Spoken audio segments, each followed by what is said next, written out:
Hi, my name is Misha Calvert, and this is Film on Tape, an audio library of everything that I have learned as a filmmaker. I really hope that this is helpful to you in some way. And if it is, feel free to check out my website, mishacalvert.com. You can see my writing and directing there, and you can also sign up for very occasional emails that I send. All right, on to the show. I have probably worn most of the hats that you can wear on a set. And because of that, I've gotten really good at regulating my nervous system. Why? Because of all of the mental breakdowns that I've had, physical breakdowns. Just working on film sets is really hard. And being an actor is really hard. The stress is not working, of course, most of the time. But I've really had to get quite diligent about being in touch with my physical, mental, and emotional health. And as a result, I've developed some systems that have really served me in being able to keep it together and keep going.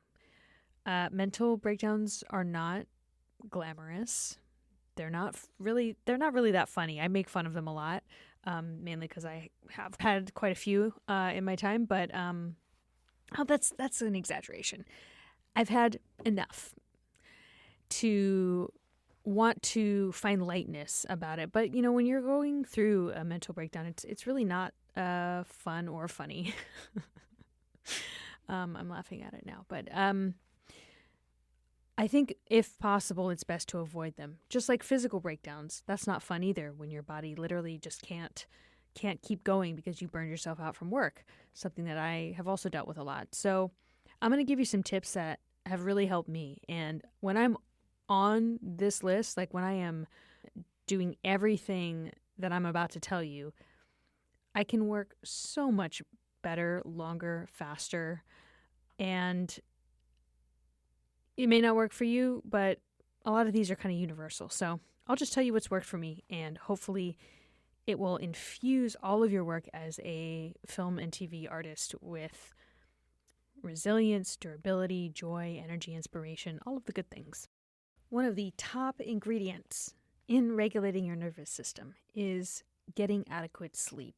I've spoken about this on other episodes, so I'm not going to get too much into it now, but it's still at the top of my list. It's just continuously making my top 10 lists of good advice and tips on how to succeed in show business. Sleep is a miracle. It's just a miracle cure. It's like a wonder drug.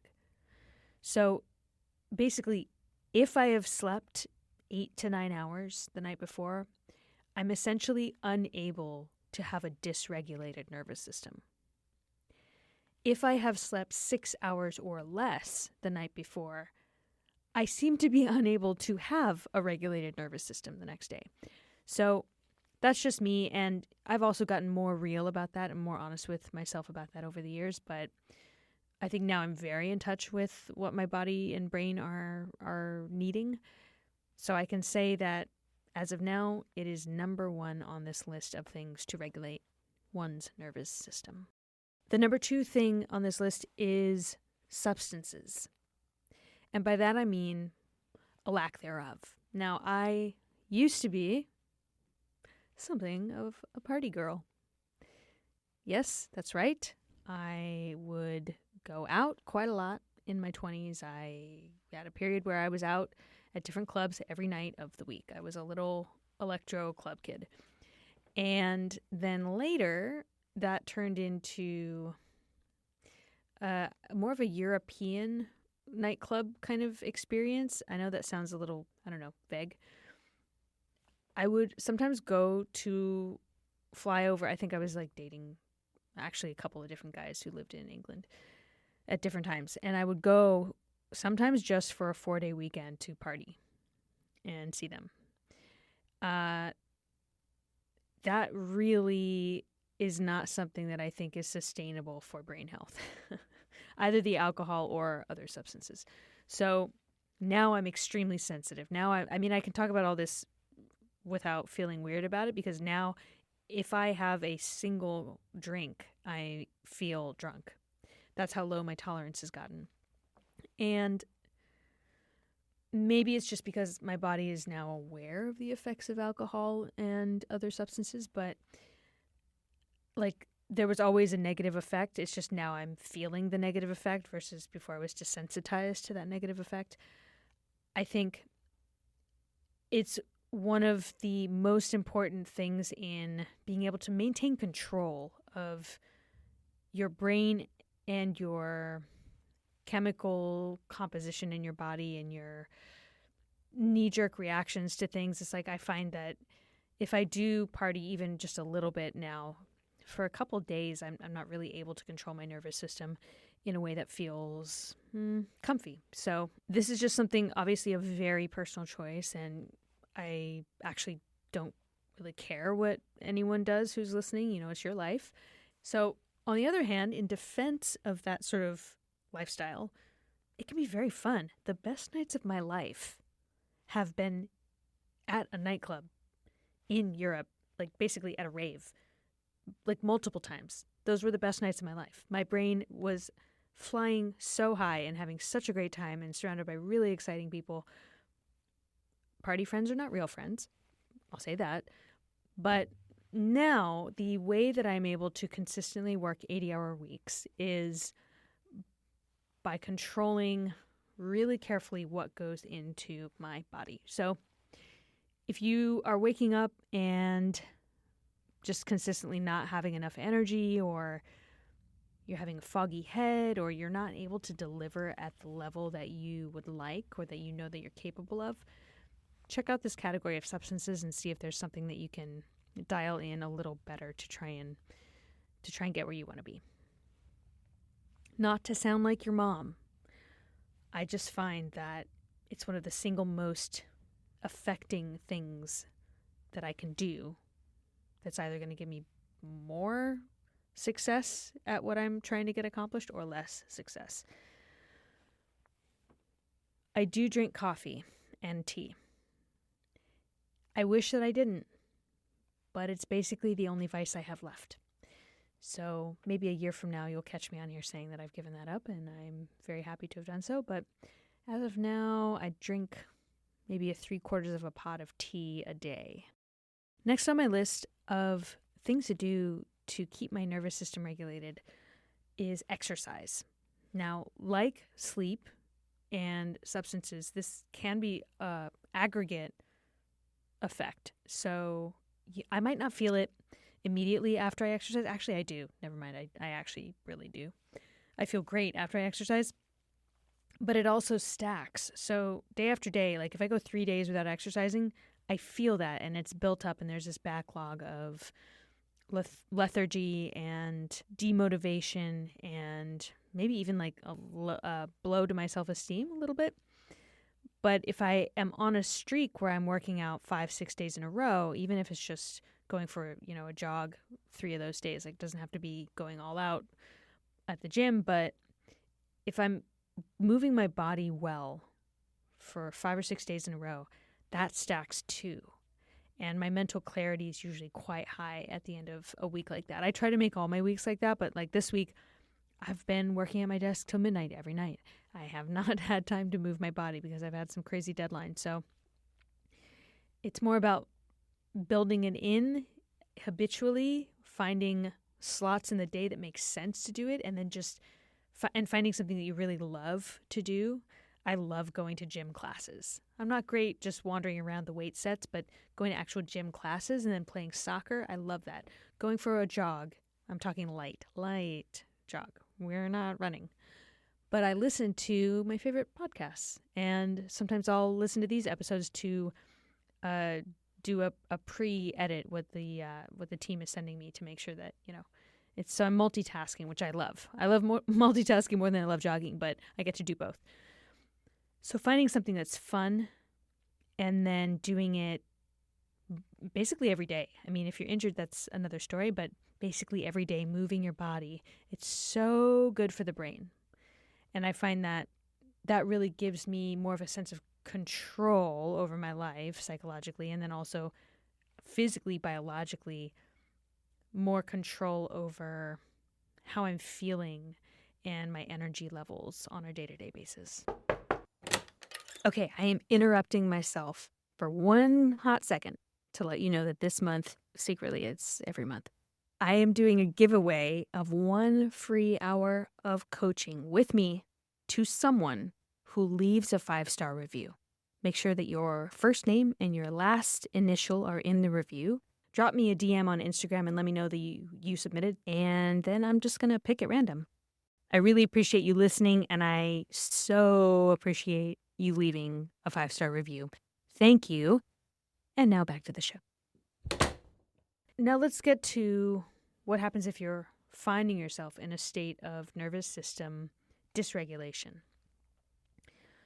One of the things that seems really obvious, but I will say it because often we don't think of this in the moment, is to remove yourself from the source of activation in order to re-regulate your nervous system. So just take yourself out of the environment that is dysregulating you. And I like to think of it as returning to my own energy. That feels nice to me. It feels like, okay, I'm with this person and maybe we're in a conflict and it's really wigging me out and I just feel I'm like crying. I feel very dysregulated. If I want to, let's say the conversation has ceased to be productive and I want to get back to my regulated nervous state, well, step 1 is to get out of that conflict, to remove myself from the presence of the person with whom I became activated. Just step away, get back into my own energy, feel how I feel just at my baseline. And I actually find that the older I get, the more I really like my own energy. I just really like my vibe. I like spending time with myself. I like what I have to offer. I like how I am to hang out with, just me to me. So that's kind of a nice thing, is to think, okay, well, this situation was really disrupting, and now I'm just going to come back home to my own energy and just be with myself for a while and reset. I think a lot of us, and I see this as a coach with many, many people, we can become addicted to dysregulated nervous systems. We can become addicted to being activated. And it's perfectly human. We evolved that way because our brain thinks that that is the safest environment for us, because it, generally speaking, something about it is familiar. So it kind of gives us this quota of dysregulation that we have to meet, and that's what feels normal. That's what feels familiar, and that's what feels like the kind of environment that we need in order to continue to succeed at life, just to continue living well. We need a certain amount of activation. So it's just good to notice, okay, how often am I being activated? How often am I kind of choosing situations where my nervous system is really unhappy? When can I not choose those? Or when can I opt out? Like once I realize, oh, I actually am really uncomfortable right now and I don't need to be here. I want to empower you to say, okay, great, you know it. Now take the responsibility of removing yourself. Of course, there's times when it's either hard or impossible to remove ourselves from really challenging, screwed up situations. But actually, I think those are rare. And I think a lot of the time, speaking to an American audience, a lot of the time, you have more power than you might think to simply remove yourself. Because no amount of social awkwardness, for instance, is worth you getting completely wigged out, dysregulated, and, needing a long recovery time. I just think that I want to empower you to prioritize your mental and physical health. And, once you reset, you can always revisit, right? But you're revisiting from a calmer place at that point. Another thing that can really help you to stay regulated is, it's hard to overstate the importance of this, a supportive network of people who love and understand you. Psychologists who have studied trauma have figured out that it's not so much the extremity of the traumatic incident that leaves the imprint, but whether or not somebody had someone else there to help them process it. It's not what happens to you, it's the support that you have after you've gone through it, immediately after and in the days and weeks and months that follow. If you have that support network there that can help you process it and help you get through it, the imprint is less. Even with a, for instance, more extreme traumatic event. So obviously there's case-by-case scenarios. I can't make a blanket statement about this, but I just found that so interesting that the science was placing such a high importance on who is supporting you. Also, most traumas are inflicted by humans. Not all. A building falls on you, okay? But most things that are traumatic or dysregulating to your nervous system, many of them are because of human beings. So to feel supported and to recover from those events, oftentimes it can be a corrective experience with different human beings who are being supportive and loving and caring. And it's really important that just to say, oh, my family, I don't know about you, my family is not that supportive.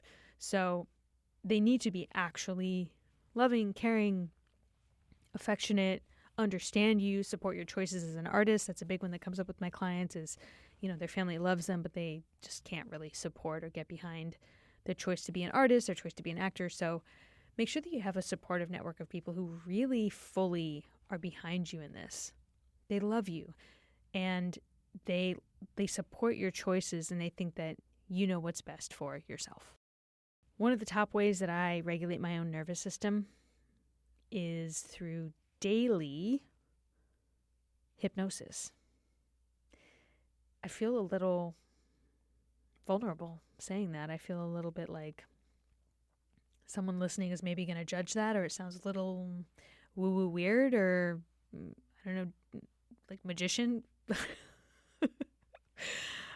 Is actually very science-based, and it really works. I mean, there have been so many studies now on the plasticity of the brain and the power of getting into a hypnotic state and basically rewiring your brain, that it's a positive thing. It's really positive. We're in hypnotic states a lot, actually. When we watch TV, when we are driving, when we're kind of zoning out.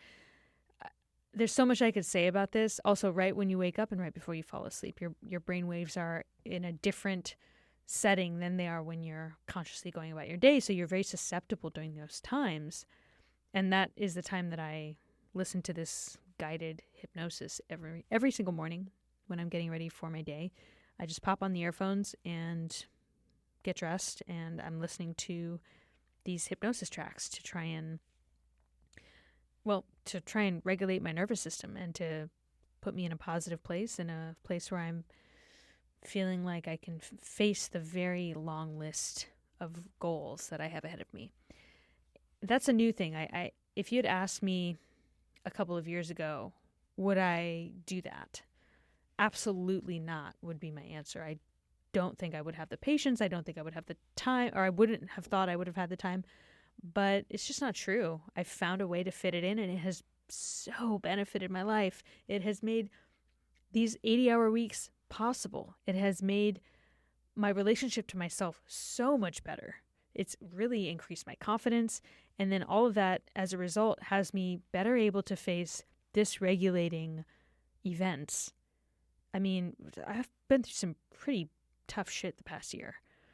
My dad almost died. I had some significant career disappointments. I mean, don't we all? But it's sort of stacked all at the same time. And I don't think I could have gotten through it without this sort of daily neural plasticity work. So I really recommend it. A lot of people swear by meditation as well, so I think you could swap those out. Meditation, it does a different thing, it's a different function, but it can also be very regulating. So I prefer hypnosis over meditation, but I know a lot of people who meditation changed their lives, or EMDR, or prayer, for that matter, prayer. I mean, these are all things that are getting us to a place where we can clear away the noise and really come home to ourselves and to a sense of something greater than ourselves. So I just really, really recommend it. That leads me to my last point, which, if there's any atheists in the house, apologies in advance, respectfully. This isn't so much about God, but I do think that daily spiritual work specifically is very, very helpful in maintaining a regulated nervous system. And by spiritual, I don't necessarily mean deities. I don't necessarily mean God. It could be your spirit. I don't even think the atheists on here could argue with that. You have a spirit, you have a soul, and if you can find a way to come home to yourself on a daily basis, to me it's like it's an act of extreme self-care to have a spiritual practice, no matter what religion or what spirituality you are practicing. But to be able to touch in every day, even if it's just you to yourself, and say, okay, yes, I'm a body, yes, I'm a brain, yes, I'm a heart, but I'm also a soul. And what does my soul need today? And how can I honor my soul? And how can I pay respect to it? And how can I be grateful for it? And how is it doing? How is it doing? How is my spirit doing? How is, for me, I'm a little bit more raised in a metaphysical church, I'll say. So I do believe there's a spirit element to the whole universe. Lots of things that we can't see, in my opinion. So it's good for me to check in with those and just remind myself not to get too caught up on the earth plane. All sorts of things could be going wrong. But that's what I see. That's what's in front of the curtains. What's behind them? There's lots of other stuff going on that I don't know and that I can't see. And to me, the spiritual practice is an acknowledgement of that I don't know everything, and I never will. But that I can still have a sense of wellness and of peace, even if the earth plane seems really fucked up at the time. So as we get closer and closer to the election this year, I think being able to regulate one's nervous system is going to be really, really important. And there's also been quite a lot happening in show business that is very scary when you look at just the facts. You just look at what's on paper. You just look at the headlines that are coming out. It's terrifying. I mean, already the videos that are coming up that are generated by AI, absolutely terrifying and definitely a threat to the workforce. Absolutely a threat to certain jobs in the workforce that will dwindle. So let's really bear in mind the importance of keeping a regulated nervous system for no other reason to keep our optionality for employment. Think clearly. Be nimble. Be savvy. Because you're going to need to get creative. And there's no other workforce on the planet that is as creative, in my opinion. So we're all going to need to be resourceful and creative about how our careers are going to play out over the coming years. And I really, really hope that some of these tips might work for you too. They've served me very well. And I'm a different person when I work this list. So I hope that it is helpful to you in some way. I feel kind of vulnerable about some of the shares that I did today, but if it works for you, then it is 100% worth it. Thank you so much for listening. This has been really fun, and I just love this audience. I love the listeners that I have, and I love hearing from you guys and hearing what you want me to record an episode about next. It's just so wonderful to connect with this community. So thank you so much.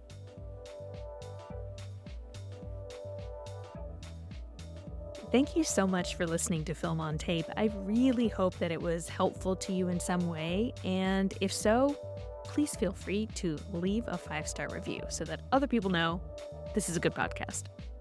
If you want to check out my work as a writer-director, can see it at www.mishacalvert.com, or drop me a DM. The best way to get a hold of me is on Instagram at Misha Calvert. See you next time.